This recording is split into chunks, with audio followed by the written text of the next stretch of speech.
All right, Joseph. Obviously, we spoke already just a little bit about Joseph, but we want to really dive in this morning. So, Joseph, of course, was the oldest son of Rachel, the woman that Jacob worked really 14 years for. He worked 7 years for her, was tricked by Laban, his uncle, and received Leah instead. The following week, he actually was able to marry Rachel as well, but then he entered into yet another contract for 7 further years for Rachel. And so his total tenure with Laban was 14 years. But, we don't need to feel too sorry for the guy, because over that 14 years, this was kind of like an incubation time, right? This was a time of growth. This was a time of prosperity. And, we can see many times when we're in certain situations, especially when we look back, that we can understand that God had a hedge around us. Do you know what I mean by that? What do I mean by that? God having a hedge around us. Okay? God has a level of protection around us where we can grow in relative safety. Now, does that mean that we were within, in that time of growth, that we would be immune to difficulties? No, not at all. But much like what a parent does for their children, a good parent does for their children, a good parent will allow their children to fail. A good parent will allow their children to experience pain. That really goes against popular culture today, doesn't it? While we're not supposed to experience any pain whatsoever. That's not right. We are to experience pain. We are to experience difficulties and challenges, because in those difficulties and challenges and experience, we grow stronger. And that's what we want to do.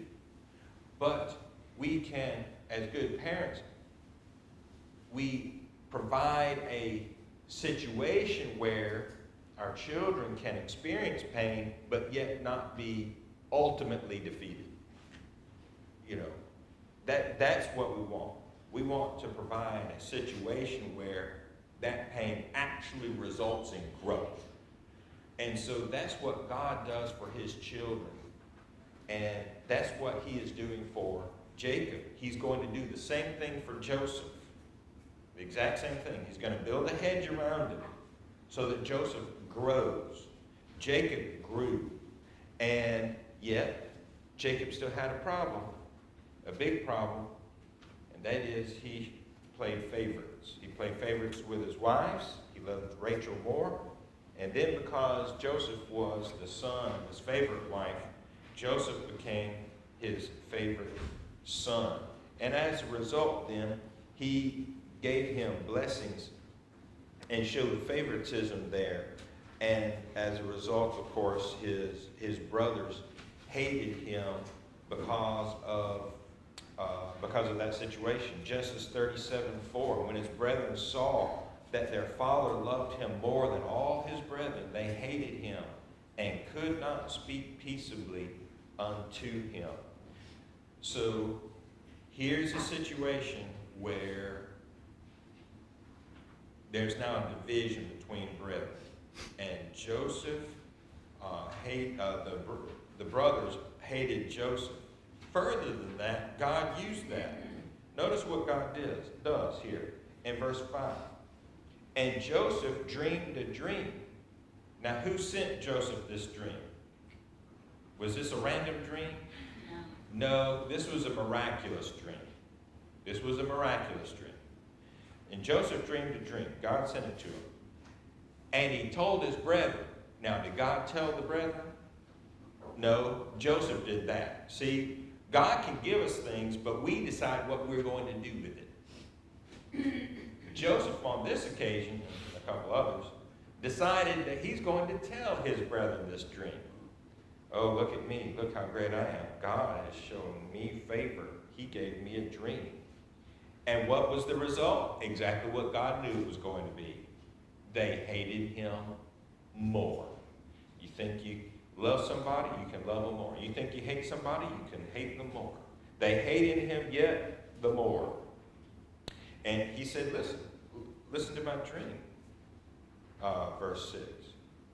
And he said in there, here I pray you this dream which I have dreamed. For behold, we were binding sheaves in the field, and lo, my sheaf arose, and also stood upright. And behold, your sheaves stood round about, and made obeisance to my sheaf.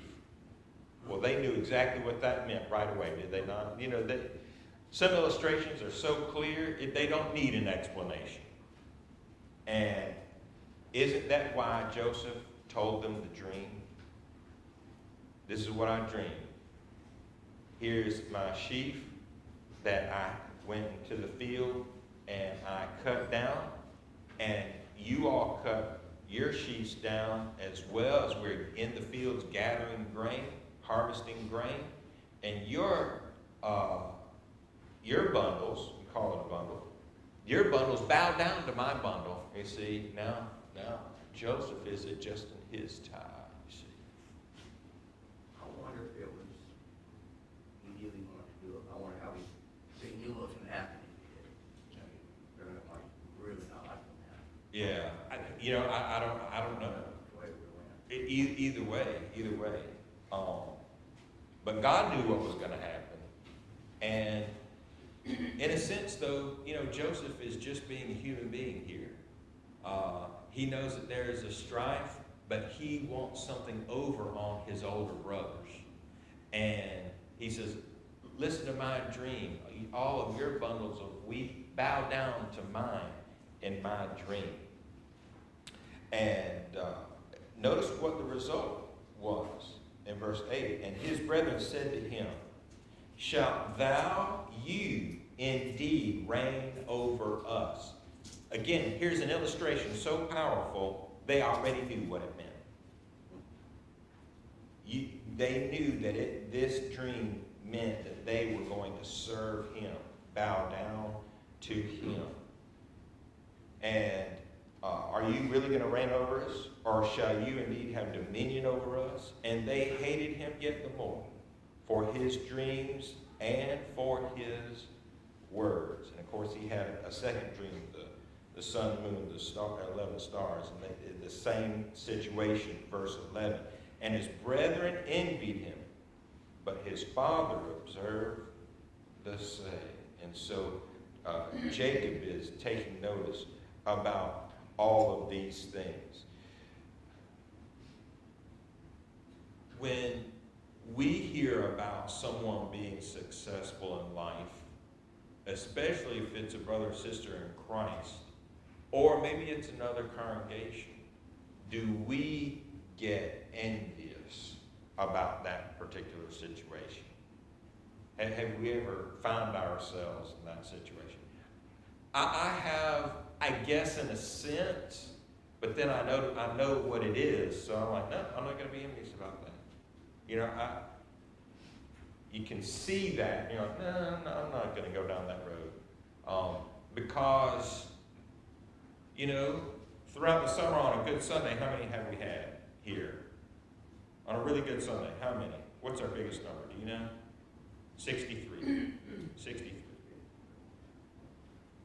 And, that's not a lot of people, is it? 63.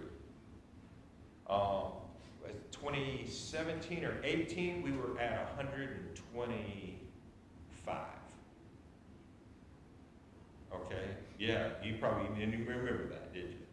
Yeah, and it was either 2017 or 2018. I think it was 2018. We had 125. And that still is a small number. I mean, there are congregations in and just other parts of this country that are over 1,000, right? We have plenty of congregations, over 1,000.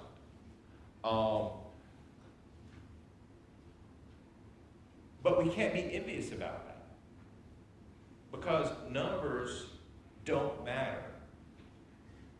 They do not matter. And when we want to come to a congregation because they have more people, they have more programs, they have more whatever, if we are attending a congregation other than the fact that they are preaching the pure gospel of Jesus Christ, then we need to reevaluate our priorities. Because are a number of people in our congregation going to get you to heaven? No, they're not. No, they're not. Denominational buildings are filled to the hill. Filled to the hill. Some of those congregations are in the tens of thousands of attendees. How many of those folks going to heaven? Would you want to go there? I'm not going there. What about, all these congregations that have all these different programs? Went to a congregation, and I'm not saying that programs are evil. That's not what I'm saying. Don't misunderstand me. If you have a sound congregation, you got all these different programs. That's great. I love it. That's perfect. That's fine. But sometimes congregations, and they often do, compromise the truth in order that they might have all these different programs. Meals on Wheels. I knew a congregation that was real heavy into Meals on Wheels and preparing. Now, is there anything wrong with Meals on Wheels? No. Can a congregation do Meals on Wheels? I think they can. I don't have a problem with that, okay? But if that's why you are going to a congregation, not because of what they teach, that's the issue, okay? So we don't need to be envious of other congregations. Okay, now let's take faithful congregations. Let's say there's a faithful congregation. Matter of fact, I was talking to my good buddy here just a couple weeks ago at PTP, and but I want him to be very successful, especially where he is. He's in North Georgia, and he blames me for his life. That's fine. That's fine. I'll take it. I'll take it. It's fair. It's fair. Okay. And he went to Tiger, Georgia. His wife made him go back because her child was there, you see, and her grandchild. Yeah, imagine that. So we went back to a congregation of 6. 6. Can you imagine that? Now you think, we only have just a few. Can you imagine going to a congregation of 6? And his family was 4 or 5. Yeah. Anyway. So talk to him at PTP. Hey, McKinley, how's everything going in Tiger, Georgia? Man, it is going great. We're up to, are you ready for this number? They went back in 2021. It's now 2025. We're up to about 40. Really? Man, that is awesome. Man, that is, I love it. I love it. And so they've had a lot of success. And those are conversions, folks. Those aren't people just moving into North Georgia. Those are conversions. Okay? Now, that's so important. And so when another congregation has success, especially in evangelism, we want to be with and for, not envious, but we want to be with and for them. We baptize folks and they all move away. Right? Listen, that's just where we are. That's where we are. And that's okay. That's just own it. So, okay, this is what we're faced with. And if we have to stock the whole world full of members of the body of Christ, and we stay at 50, I'll stay at 50 and stock everybody else. You know what? That would be just fine with me. I'll take it. I'll take it. Because again, it's not about numbers.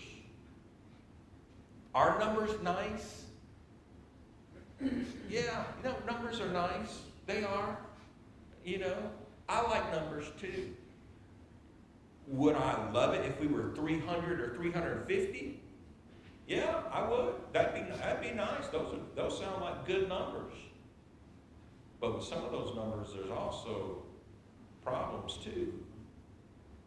So don't think that, we want to be triple our size and everything will be just hunky-dory. Well, there are problems in every situation. There are problems when you're small, but there's also problems if you're big too. And so it's not like there's a situation where all problems go away. Again, I go back to my earlier statement. Having pain is a good thing. That's not a bad thing. And so in every situation, we need to know how to deal with that. All right. Of course, jealousy and hatred developed in the hearts of Joseph's brethren. They couldn't even speak peaceably to him. And envy and jealousy are insidious evils that affect us emotionally and physically. And they, of course, destroy us spiritually, as relates to Galatians chapter 5, verse 19 through 21. And we just cannot go down that road, because when we think about people in an envious or a jealous way, then we change how we think about them, even though God thinks about them in a very different way. And we want to look at people just like God looks at people. That should be our ultimate goal. Look at each person just like God looks at that person. And that's easier said than done. Yes, ma'am. What was the definition or the difference between covetousness and envy? It was something like wanting what someone else has versus... You mean jealousy and envy? Yes. Yeah. So envy is when you want what someone else has. Jealousy is when you don't want anyone else to have what you have. I knew it was something. Yeah. So that's the definition of those two. And of course, more often than not, we say jealous, but what we really mean is envious. Because we're looking at what other people have. Oh, I want that. Well, that's envy. I want what they have. So jealousy is when you have something you don't want to share. And you should be sharing. Okay? Whatever that situation is. For instance, we use this in illustration in evangelism.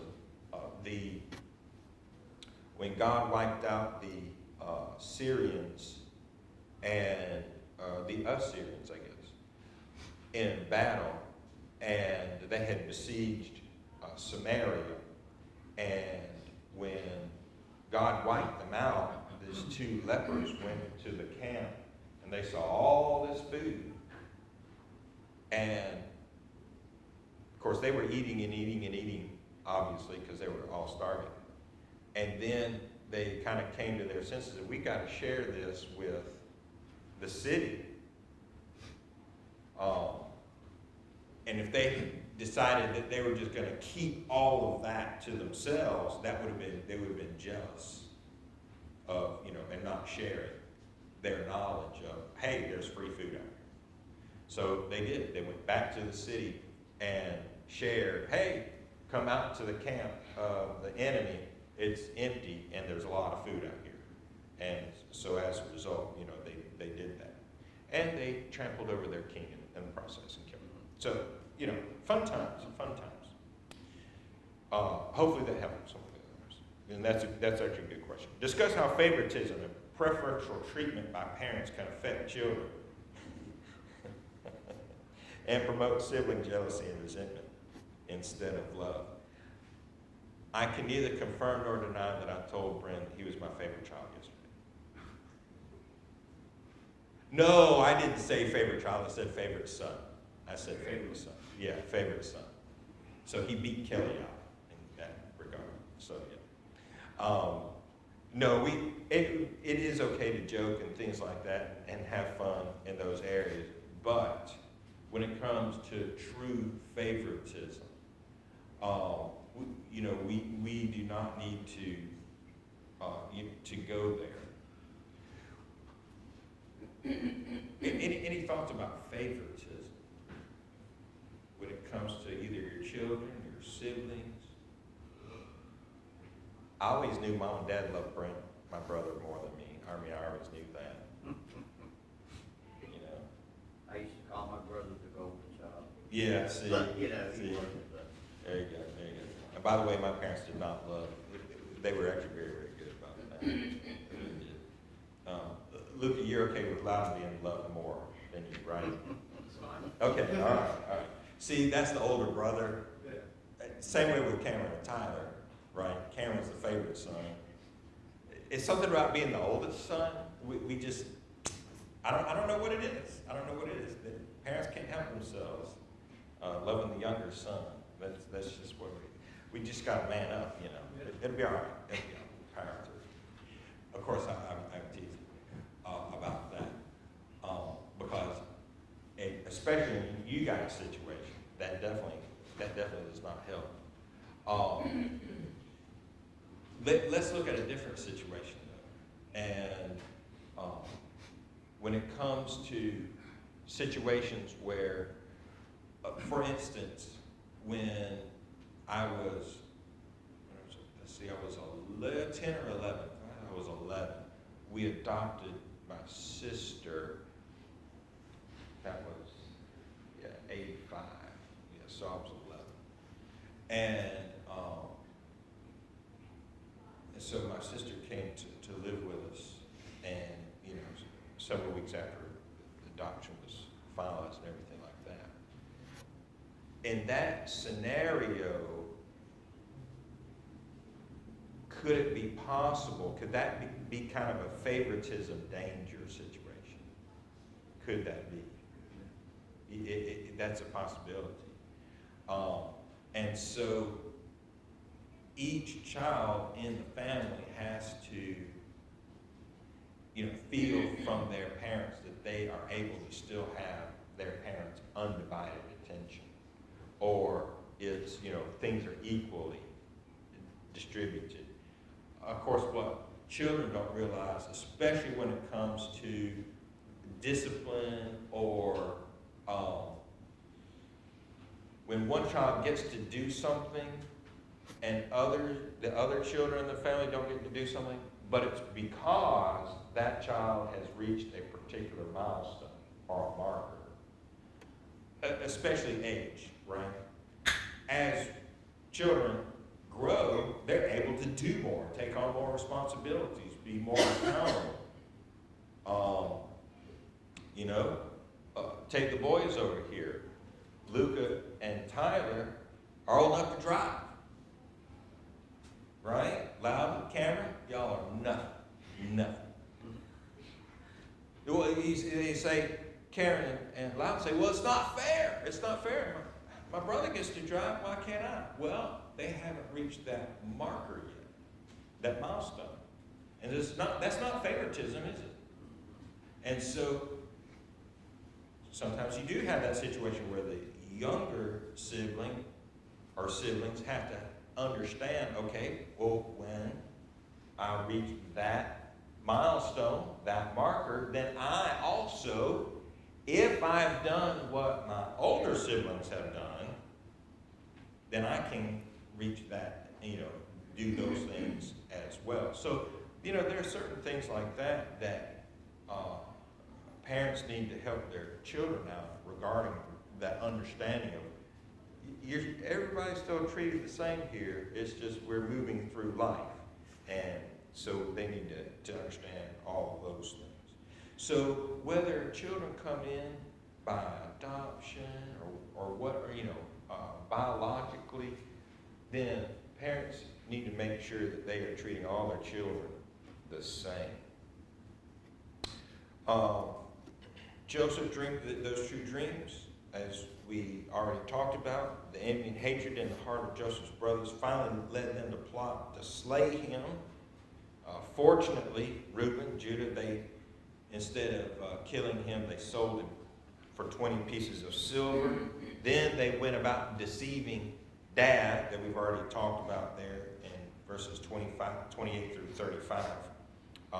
And from that moment until they were Jacob was reunited with his son in Egypt. And that was over a 25-year period, 30-year period. It was a long time. Jacob was in a depression for that many years. He was never consoled. Now, he continued to live life, but he was never consoled about Joseph's death. He believed Joseph had died.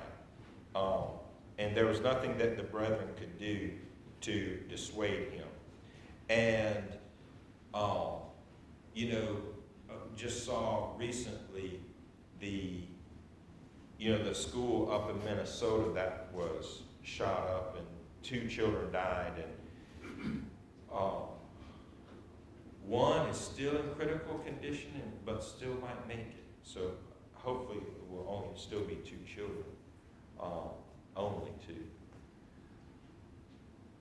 But when your children even go to not public school but even private school, and someone is shooting up the school building, and that changes your, that changes you, does it not?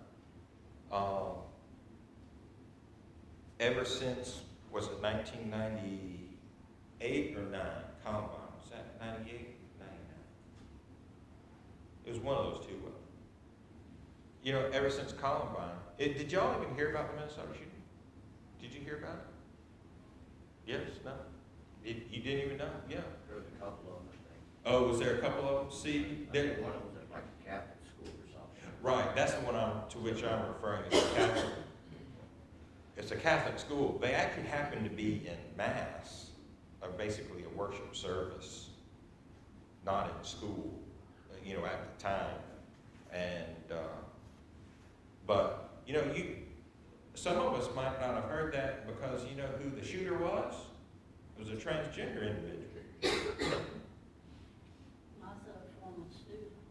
Say again? A former student. Former student, and I believe that person's mother was either a worked there, or a former worker as well. So,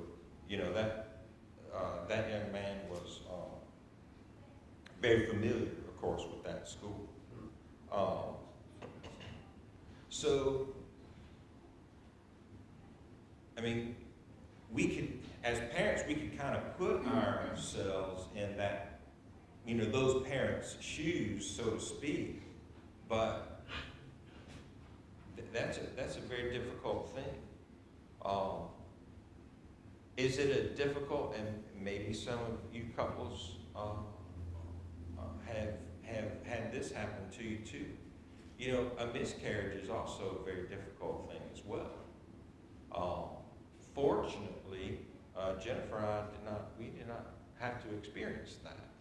But many couples do have to experience that, don't they? That changes you. So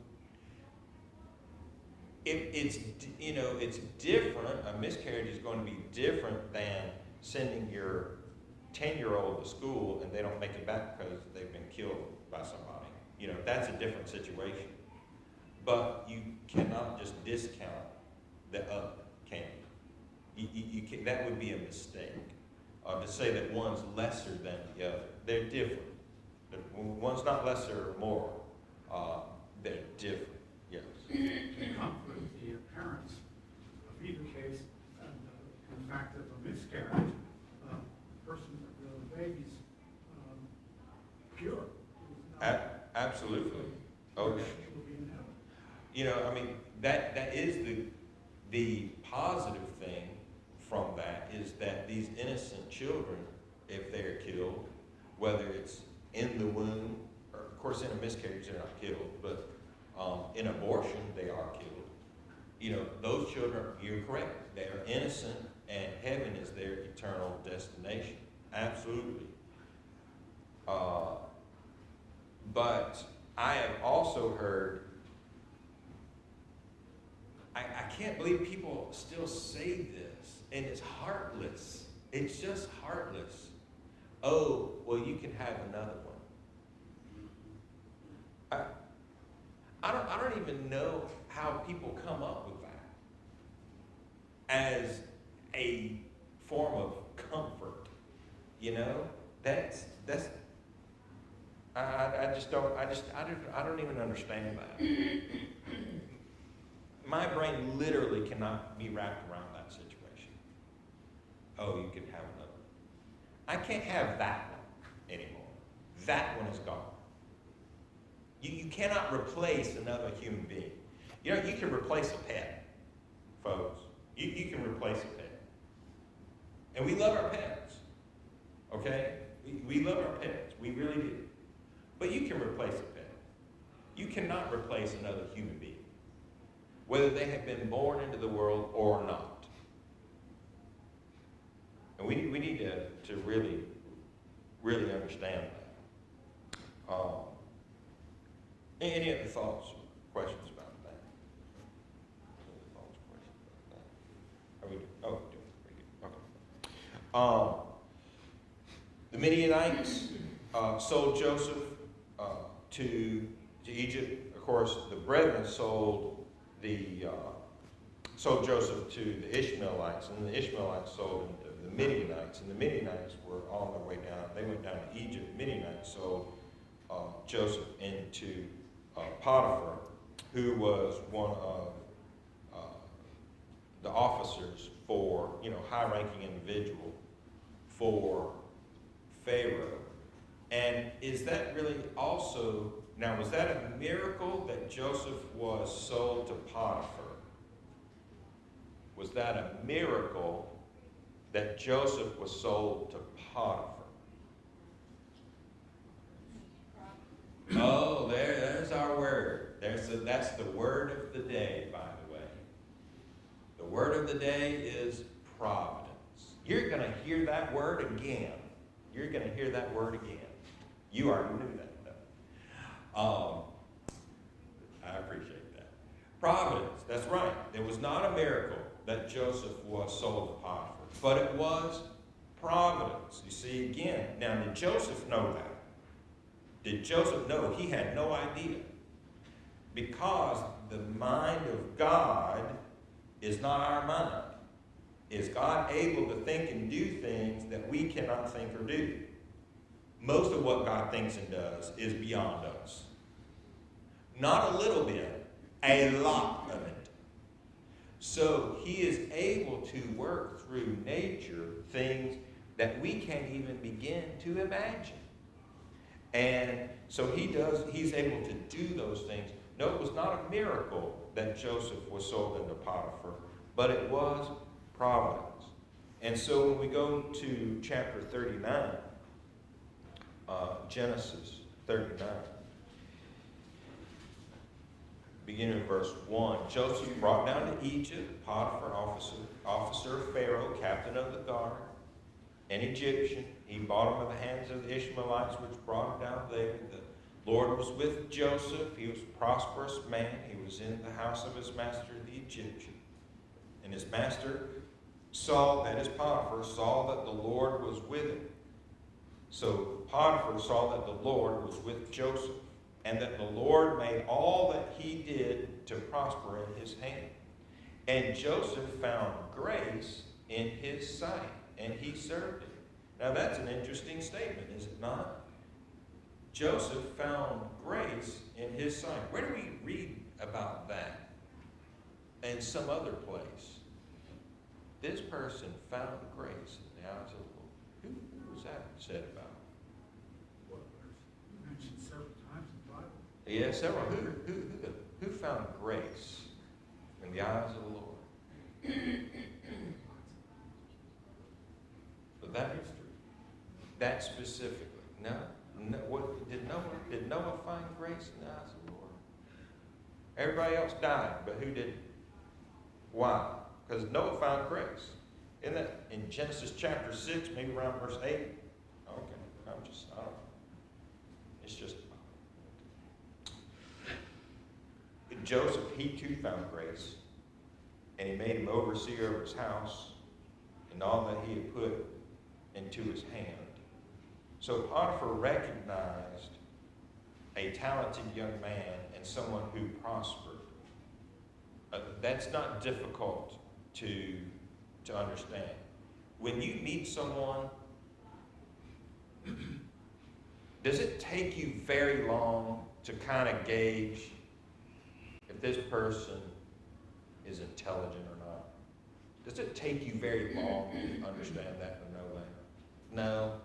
I mean, after about, 15 seconds, you understand I'm not very intelligent. You know that, don't you, Jeanette? Yeah, that's right. That's what she was thinking right there. It doesn't take you long in discussing and talking with someone. Okay, this is kind of where they are. That's not putting anybody down. That has nothing to do with it. But it's just an assessment. Is it good to assess people? Now, what if we assess people before we communicated with them? What's that called? That's prejudice. That's exactly right. Folks, that's sinful. You don't make up your mind about somebody before you communicate with them. That's a sin. But after you communicate with them, David and I have talked a long time here. I don't like him.